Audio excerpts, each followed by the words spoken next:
Hello बच्चों, बेटा आज चलिए जल्दी से डिस्कस करते हैं answers of worksheet 20 class 9th।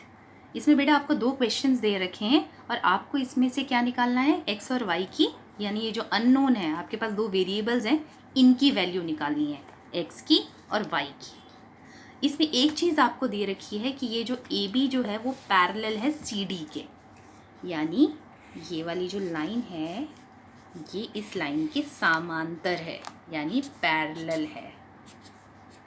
अब इसको देने से हमें एक बेनिफिट हुआ। इसका क्या बेनिफिट हमें मिलेगा कि हमारी जो भी हम इसमें कोण पेयर लेंगे, करस्पॉन्डिंग एंगल्स का लेंगे या ऑल्टरनेट एंगल्स का लेंगे, मतलब संगत कोण या एकांतर कोण हम कोई भी ले रहे हैं, हम उसे बराबर लिख सकते हैं, हम उसे इक्वल लिख सकते हैं। तो इसमें चलिए ऐसे ही इसको करना है। ये हमारे पास दो लाइंस हैं जो कि पैरेलल हैं, समांतर हैं, और हमारे पास एक तिर्यक रेखा है, एक ट्रांसवर्सल लाइन है जो कि इन दोनों लाइंस को 8 विभिन्न कोणों में डिवाइड कर रही है ना, 8 कोण बना रही है। अब चलिए इसमें से जल्दी से वैल्यूज फाइंड आउट करते हैं। देखो बेटा, ये वाला जो x है और ये वाला जो 130 है, ये आपस में इक्वल है। क्यों इक्वल है? रीज़न क्या होगा? x will be equal to 130, मगर यहाँ पे रीज़न क्या होगा? क्योंकि ये कौन से कोण हैं? ये हैं आपके करस्पॉन्डिंग एंगल, संगत कोण है, क्योंकि सेम स्थिति में, सेम कंडीशन में है, संगत सिचुएशन में है। कैसे? लाइन के लेफ्ट साइड में है और दोनों ही नीचे की साइड में है। ये भी इस लाइन के नीचे है, ये भी इस लाइन के नीचे है, तो दोनों सेम कंडीशन में है। x इज इक्वल्स टू 130, तो यहाँ पर आप रीज़न लिख देंगे करस्पॉन्डिंग एंगल्स, यानी संगत कोण। दूसरा, अब हमें y फाइंड आउट करना है। y कैसे फाइंड आउट करेंगे? अब y के लिए बेटा आप देख सकते हो, आपकी ये वाली जो दो लाइंस हैं, मैं इसको मार्क कर देती हूँ। ये वाली जो दो लाइंस हैं हमारे पास, ये वाली जो दो लाइंस हैं हमारे पास, ये आपकी दो सीधी रेखाएं हैं जो आपस में एक दूसरे को काट रही हैं। तो मैंने बताया था ना, इसमें शीर्षाभिमुख कोण यानी वर्टिकली ऑपोजिट एंगल्स, यानी ये 130 और ये y, ये आपस में ऑपोजिट डायरेक्शन में है, विपरीत दिशा में है, तो ये भी आपस में बराबर होंगे। y जो है ये भी 130 होगा, मगर इस बार आपका रीज़न होगा वर्टिकली ऑपोजिट एंगल्स, यानी शीर्षाभिमुख कोण, शीर्षाभिमुख कोण। यानी बेटा इसमें हमने दोनों आपके कंडीशंस, हमने इसमें दो कंडीशंस यूज़ करी हैं।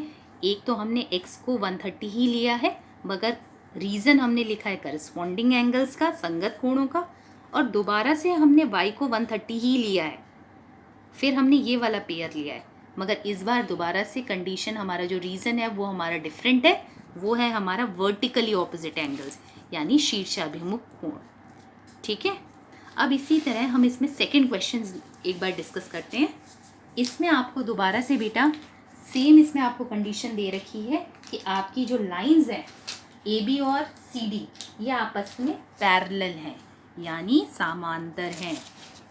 ए बी जो है वो सी डी के पैरेलल है। ठीक है बेटा, तो पैरेलल में तो इजी हो जाता है क्योंकि हम इक्वल रख सकते हैं। तो ये जब तक नहीं दिया होगा तब तक हम अपने एंगल्स को इक्वल नहीं रख पाएंगे, है ना, हम अपने जो पेयर्स हम ले रहे हैं उनको इक्वल नहीं रख पाएंगे। तो आप देखोगे कि अधिकतर क्वेश्चंस में आपको ये चीज़ गिवन होगी कि ये लाइंस आपस में पैरेलल हैं। तो यहाँ पर भी दे रखी है A B parallel to C D. अब इसमें हम क्या करेंगे, हम चलिए ट्रांसवर्सल लेते हैं।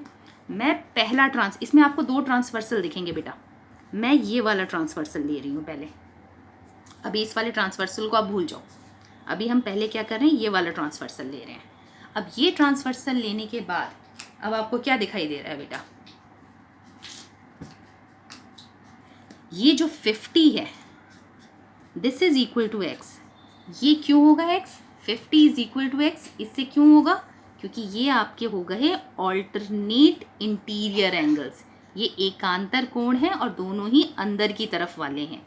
ठीक है बेटा, इसलिए हम इसको बोलते हैं ऑल्टरनेट इंटीरियर एंगल्स, क्योंकि हम आंतरिक कोण ले रहे हैं मगर एकांतर कोण ले रहे हैं मगर अंतः वाले, मतलब अंदर की तरफ वाले। तो ये हो गए बेटा आपके अंतः आंतरिक कोण, एकांतर कोण, ठीक है, यानी ऑल्टरनेट इंटीरियर एंगल्स। तो यहाँ पे आप लिखेंगे x is equals to 50 alternate interior angles, यानी अंतः एकांतर कोण, अंतः एकांतर कोण, ठीक है बेटा। अब इसमें ही सेकेंड कंडीशन में आपको फाइंड आउट करना है, इस क्वेश्चन में y भी फाइंड आउट करना है। तो अब इसमें हम क्या करेंगे, इसमें बेटा हम लेंगे, इसके लिए मैंने दोबारा सेम फिगर को मैंने दोबारा से फॉर्म किया है। दो लाइंस हैं पैरेलल, मैंने सेम फिगर इसलिए नहीं यूज़ करी क्योंकि ताकि आपको समझ में थोड़ा प्रॉब्लम होगी, इसलिए मैंने क्या किया, इसको फिगर को दोबारा से रिपीट किया है ताकि आपको इजीली समझ में आ जाए। बट आपको ये दोबारा बनाने की ज़रूरत नहीं है, आप सीधे डायरेक्ट ये लिखेंगे एंड देन इसका आंसर लिखेंगे डायरेक्ट, ठीक है बेटा।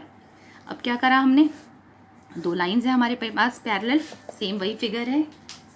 इस बार मैंने तिर्यक रेखा यानी ट्रांसवर्सल लाइन ली है, ये वाली, दिस लाइन। इस बार मैंने ये लाइन ली है, दोबारा से इसमें वही है।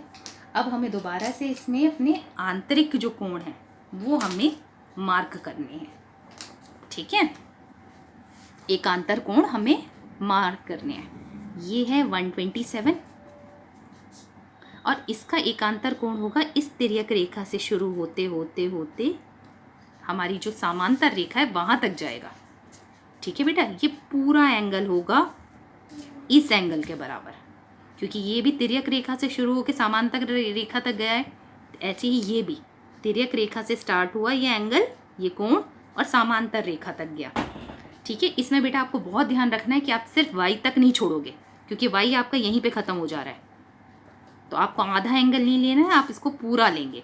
तो अब इस केस में क्या हो गया, आप लिखेंगे y प्लस 50, यानी ये y और साथ में ये बचा हुआ 50, इसको भी इंक्लूड करना है। ये पूरा एंगल y प्लस 50 ये बराबर होगा 127 के, ठीक है बेटा।